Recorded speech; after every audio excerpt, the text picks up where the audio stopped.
Hey, planner friends, it's Nia. Welcome to Life with Nia, and welcome back to the 2021 annual budget series. This video is going to cover sinking funds, annual sinking funds, which is kind of odd for me because some of them are annual and some of them are ongoing, and I may pull from them at any time during the process. So it's just really a mind shift for me with like cash envelopes and sinking funds. I can't talk today. Blah, blah, blah, blah. It's just a mind shift for me to remember that sometimes my sinking funds and my cash envelopes overlap in areas, but I tried to think of like every area that I could possibly need a sinking fund. And um, I had a little scare the other evening with Petite, and he is like 14 years old, and so I think that he has lived a full life, but I would probably want to do anything necessary to save his life if need be, and I don't have money saved for that, and it could be very expensive. And so, accidents and bad things happen, and so it made me think I probably should be saving a lot more money to make sure that he's taken care of in the event of something happening. So, knock on wood, we don't want that to ever happen. It's like the little ugly things that we don't like to talk about. So, we're going to talk about some sinking funds. First, this is my 2021 budget planner. This is the Erin Condren monthly planner. And this is one of 3 planners that I will be using in 2021.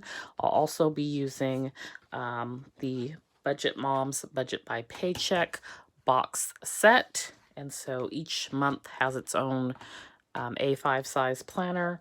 And then I have the Erin Condren Petite planner. This is the monthly planner, an 18-month. So I will be using that as well.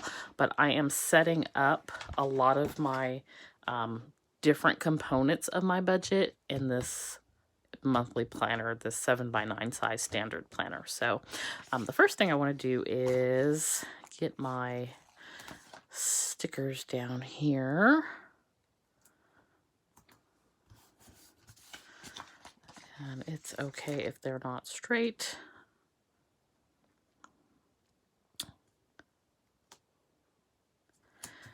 All right, and I have also laid down payday dots. So all the green days are my primary job payday. And we're going to go to the very back. This planner runs from January through December. And then after December, we have this notes section where I have, I added 40 extra pages, which is like 20 sheets, which is not enough. Note to self for next year. So I'm scaling back exactly what I'm going to do to make sure that what I want will fit. Okay, and so here we are in our sinking funds section, and move that. And so this is a kit that is available in my shop for sinking funds. I revamped it, so if you're looking online, you will only see those 2 functional strips, but you will get all 4, so that if you want to use it for monthly sinking fund tracking, you have that option, or if you want to use it for annual sinking fund option, you have that option. And so I'm gonna, it does come with the decorative washi as well, so I'm gonna lay this down and jump into it.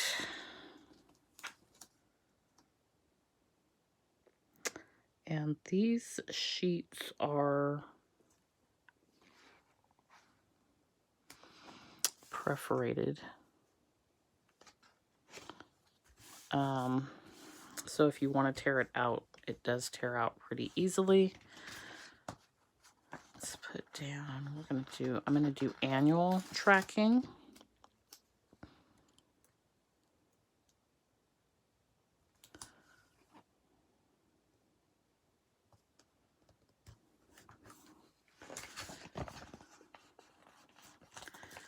And I will save these other 2 strips for later if I decide to use them for something else.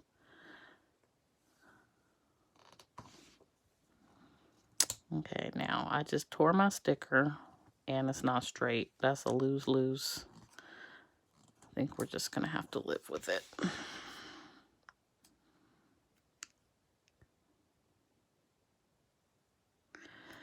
Okay, so yeah, it's good enough for me. I love this font. Okay, so annual sinking funds. First thing I have is P.O. Box. So when I started my Etsy shop, I opened a P.O. Box. I had had one for many years and I closed it. So I opened one when I started my Etsy shop because I'm mailing packages, and of course I don't want everyone to have my address. So it is $60. It's $59 every 6 months. So I'm going to be saving $10 a month. And that is $120 a year. And it popped up for me this month that it was due, and I was not expecting it. I didn't realize I had already had it for 6 months. And so there went $60 unplanned for. Next thing is Sam's Club. This is just for the membership, and I don't know what the amount is. I think it's $55. So I'm budgeting $10 a month, and we'll just say $60. And my note here is that it's due in June. Next thing is the butcher. I have been saving to go to the butcher. I did it once this year, and it definitely saved me on my groceries. So I want to make that a monthly thing, which would be $40 a month. And honestly, I don't think that I will do that every month. The package that I purchased this year was, I think, let's see, it was $150, and got it in July, and I want to say it lasted about 4 or 5 months. So I definitely don't need $480. But, you know, we'll see. Health. I want to do $25 a month. That's for things like co-pays. I very rarely go to the doctor. And at this point, I have to be dying to go because of, you know, cousin Roro.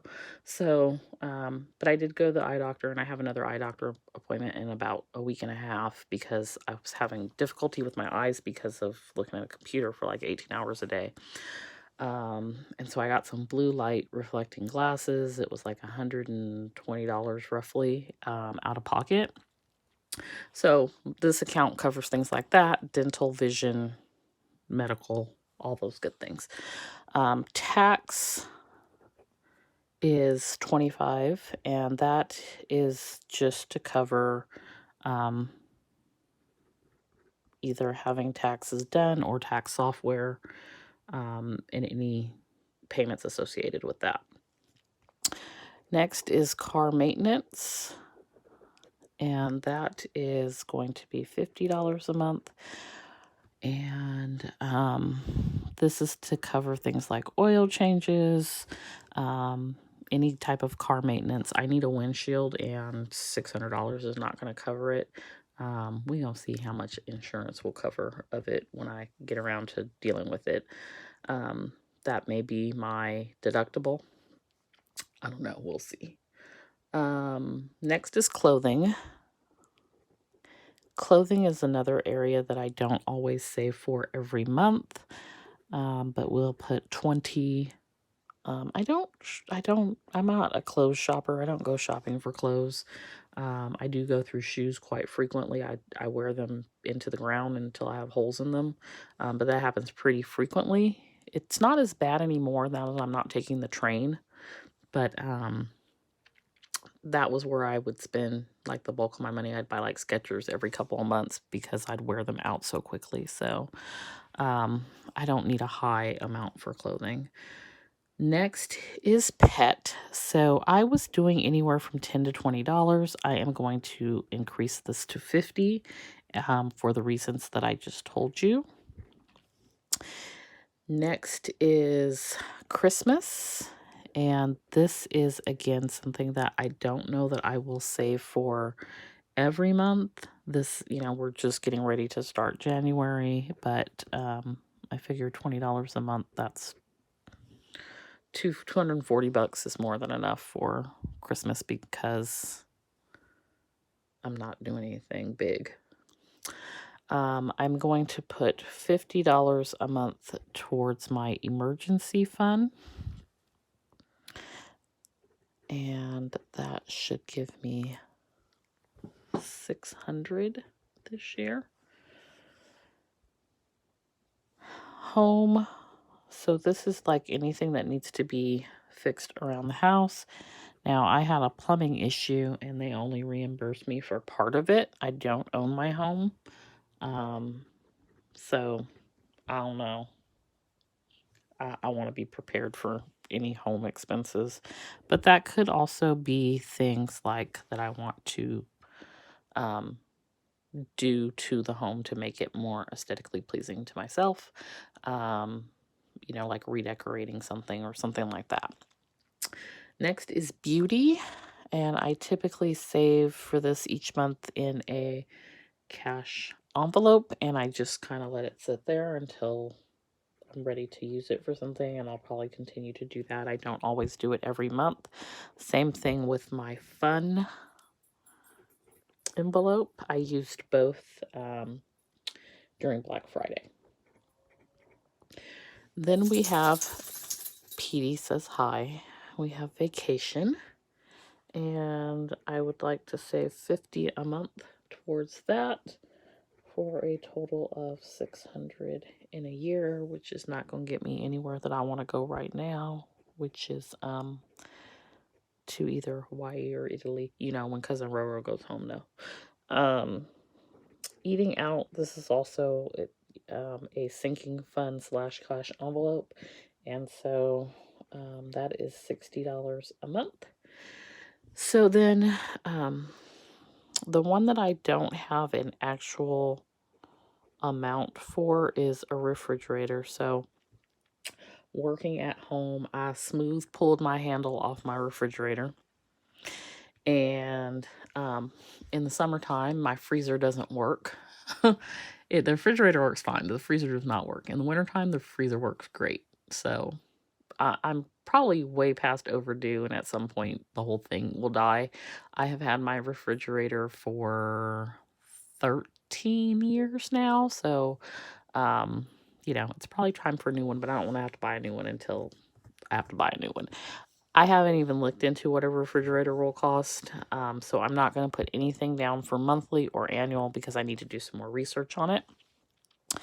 I'm also going to put on here skincare and hair care, but I'm not going to put amounts because those things will probably come out of my beauty envelope. I usually stock up a couple times a year on skincare that I like to use, which is Arbonne, and hair care items typically come out of like my household toiletry budget. But sometimes I'm buying a little bit more of a pricier hair care item. So we'll see. And then the other thing I'm going to put on here that I'm not sure, you'll probably see this again actually on my business budget, is business equipment. So I just want to prepare to possibly have to buy another silhouette. I think that will cost me roughly $400, but I don't know what I will be actually saving for it per month. So without refrigerator, skincare, hair care, or business equipment, The total of these items is $470. But again, I won't be saving every month for these things. Like some things, like for example, clothing or Christmas or beauty or fun or vacation, I may skip a month. So that's also something that I take into consideration. But for what I have up to here, it is $470. So this is my annual sinking fund tracker, and the total annually is $5,640, which it's not super high considering what these areas cover. Things like taxes and Christmas and emergency, like all that encompassed, you know, vacation, all for less than $6,000. I think we're doing pretty good. So that is my sinking funds annual budget for you. Let me know if you have any questions down below, and I will see you for the next 2021 budget video. Bye.